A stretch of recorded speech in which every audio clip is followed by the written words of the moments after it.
स्वागत है आप सभी का आज की इस वीडियो में। और आज की इस वीडियो में मैं आप सबको बताऊंगा कि नवरात्रे में आपके पास सिद्धियां ही सिद्धियां होंगी। अभी मैं शुरू के दिनों की बात नहीं कर रहा, जो दिन बीतने वाले हैं, मतलब सप्तमी, अष्टमी, नवमी एंड दशमी, 3 दिनों के अंदर सिद्धि कैसे प्राप्त होगी। अब देखिए, मैं वो कोई गोली गुरु वाला ज्ञान दे नहीं रहा आपको कि 11 माला करो तो ये भूत आ जाएगा, ये प्रेत आ जाएगा, ये सिद्धि आ जाएगी। ठीक है, देखिए सिद्धि का लालच तो पहले करना नहीं चाहिए, ठीक है। लेकिन अगर लोक कल्याण में जाना चाहते हो, सिद्धि प्राप्त करना चाहते हो, तो ये वीडियो आपके लिए ही है। तो मैं इस वीडियो में कोई भी किसी भी तरह की बकवास बिल्कुल नहीं करने वाला। जो बोलूंगा ध्यान से आप सुनिएगा और ट्राई जरूर करिएगा। भाग्य में होगा, मैया ने लिखा होगा, आपके पाप कर्म कट गए होंगे तो पक्की सिद्धि मिल जाएगी आपको। ठीक है, कैसे, चलिए मैं वीडियो में बताता हूँ। और एक चीज मैं बता दूं कि अगर आपको किसी भी टॉपिक पे कंफ्यूजन हो रहा है और आप चाहते हैं कि उस पे आपको वीडियो मिले, तो आप कमेंट कर दीजिए।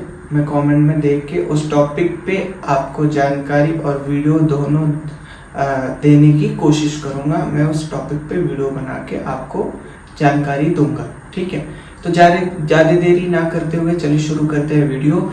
जय माता दी, हर हर महादेव। आप सभी का स्वागत है हमारे छोटे से प्यारे से YouTube चैनल शिव शक्ति साधना केंद्र। देखिए, आप सभी को पता है कि सप्तमी जो है वो माँ काल रात्रि का दिवस है। नवरात्रि की बात कर रहा हूं मैं।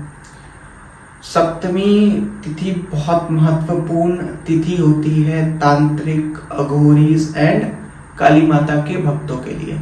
ठीक है, और 9वां दिन मीन्स सिद्धिदात्री माँ का, महागौरी माँ का। इन 3 दिनों में मान्यता ये है कि आप कोई भी, जैसे नवरात्रि में व्रत होते हैं, आप बाकी के दिन करो ना करो, लेकिन मात्र आप लास्ट के 3 डेज व्रत रह जाते हो तो आपको पूरे 9 दिन के व्रत के फल मिल जाते हैं।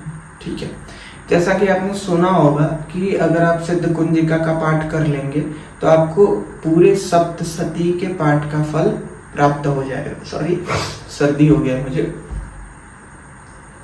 पूरे सप्तशती के पाठ का फल आपको प्राप्त हो जाएगा। ठीक उसी प्रकार आप नवरात्रि में इन जो मैं बता रहा हूं तरीके, इन 3 दिनों में वो तरीकों से विधियां करोगे, चीजें करोगे तो आपको सिद्धि प्राप्त हो जाएगी। ठीक है, आपको करना क्या है, आपको सबसे पहले माला बनानी है नींबुओं की, और माँ काली को पहले निगेटिविटी हटा लेते हैं अपन, उसके बाद सिद्धि प्राप्त करने की विधि बात करेंगे, क्योंकि निगेटिविटी रहेगी सिद्धि बिल्कुल नहीं मिलेगी। माँ काली के मंदिर में जाके आप अपने ऊपर से एंटी क्लॉकवाइज माला को घुमा के और माँ काली को पहना के मंदिर पे और घी का दीपक जला के माँ के सामने प्रार्थना करते हुए अपने घर वापस आ जाएंगे। ठीक है, या फिर जहां भी रहते हो आप। अब आपको क्या करना है, घर आने के बाद आपको सप्तमी को करना है माँ का एक प्यारा सा हवन।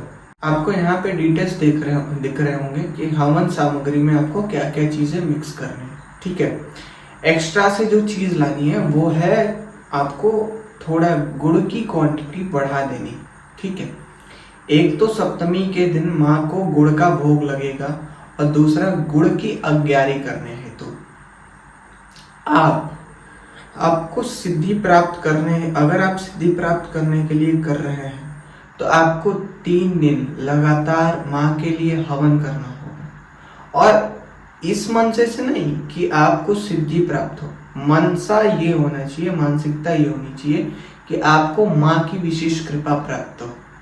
ठीक है, आप ये 3 दिन जैसे नॉर्मल आप हवन करते हैं, आप वैसे नॉर्मल हवन करेंगे। और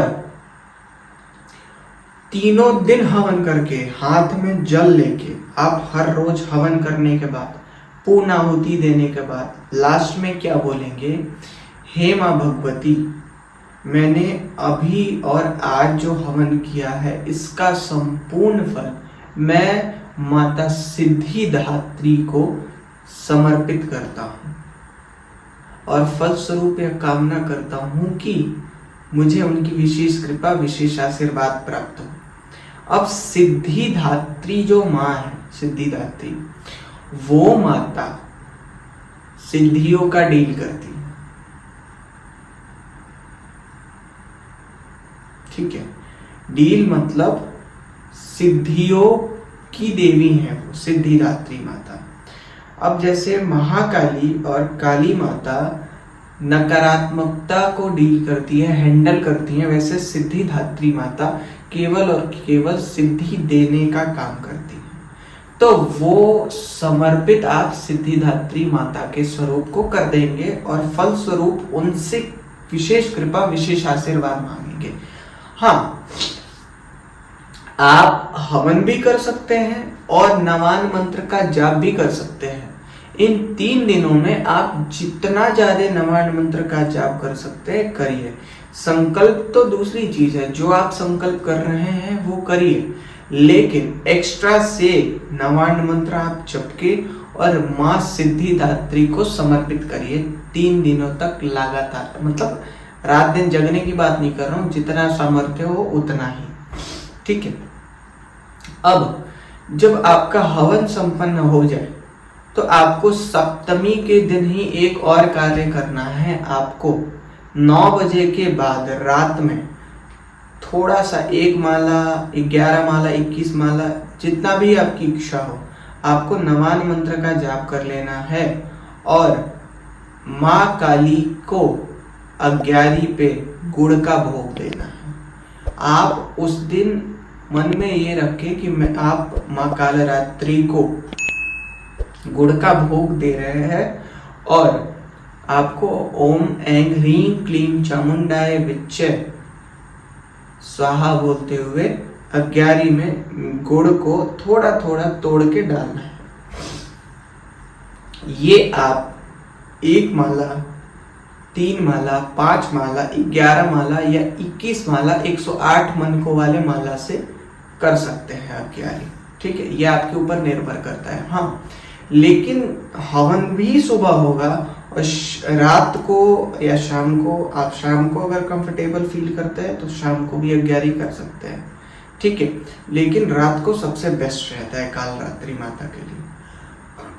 अनुभव आपको लेने हैं तो 9 बजे के बाद अगर आप करेंगे तो बहुत बेस्ट अनुभव होते हैं। सब स्वप्न में दर्शन जरूर होते हैं, ठीक है।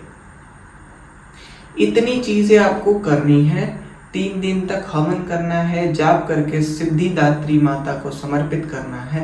अब सिद्धि मिलने का मतलब क्या है? सिद्धि मिलने का मतलब मैं ये समझाना चाहता था आपको कि सिद्धि बनना स्टार्ट हो जाएगी।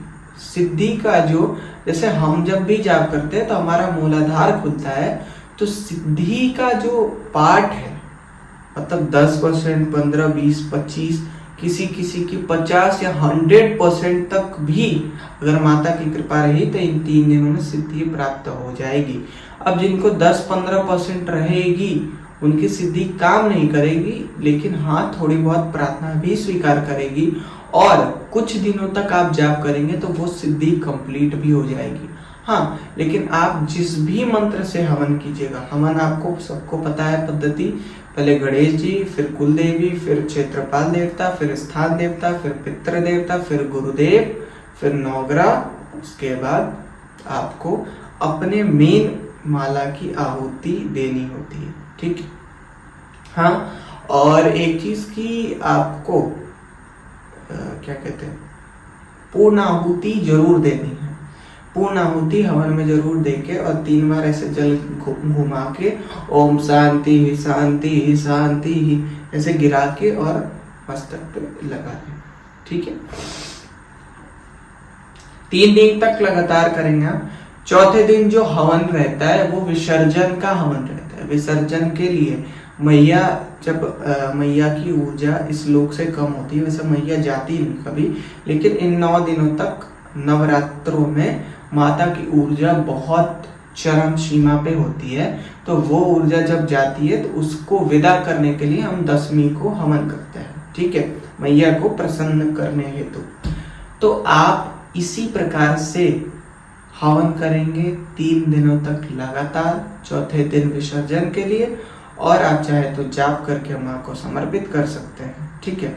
लेकिन ये सब चीजें करने से पहले आपको सुबह सुबह उठ के माला बना के नींबुओं की, और नींबू पे जरूर तिलक लगा दीजिएगा रेड वाला हर नींबू पे, और माता को जरूर पहनाना है और घी का दीपक जरूर प्रज्वलित करें, ठीक है। इस प्रकार की चीजें करने से आपको बहुत सारी सिद्धियां सिद्धिदात्री माता दे सकती है। निर्भर करता है कि आपने कितना जाप करा है, कितना आपका तपोबल है उस पे, ठीक है। तो इसमें कोई उंगली उठाने वाली और कोई चिंतन करने वाली बात बिल्कुल नहीं है, क्योंकि ये चीज आपको पूरे YouTube पे कहीं मिली नहीं होगी, ठीक है। तो हाँ, एक चीज और मैं बता दूं कि अगर आपको कोई टॉपिक ना समझ में आए तो आप प्लीज कमेंट कर दिया कीजिए, मैं उस पर आपको वीडियो सहित जानकारी देने की पूरा प्रयास करूंगा, उस पर मैं वीडियो बनाने की कोशिश करूंगा, ठीक है। बाकी एक चीज मैं आपको बता दूं, वीडियो खत्म हो चुकी है, अगर आप भी चाहते हो हमारा स्कैनिंग कराना मेडिटेशन क्लासेस में ज्वाइन होना है तो दिए गए व्हाट्सएप नंबर 7355595911 पे संपर्क कर सकते हैं। और माता की साधना ध्यान से करना चाहिए। हाँ, साधना करने के बाद माता के सप्तशती के किताब में क्षमा याचना, क्षमा प्रार्थना लिखा हुआ है, उसका हिंदी में भी अनुवाद है, तो वो जरूर पढ़े। माता क्षमा कर देती है, बहुत दयालु है मेरी माँ, ठीक है। जय माता दी, हर हर महादेव।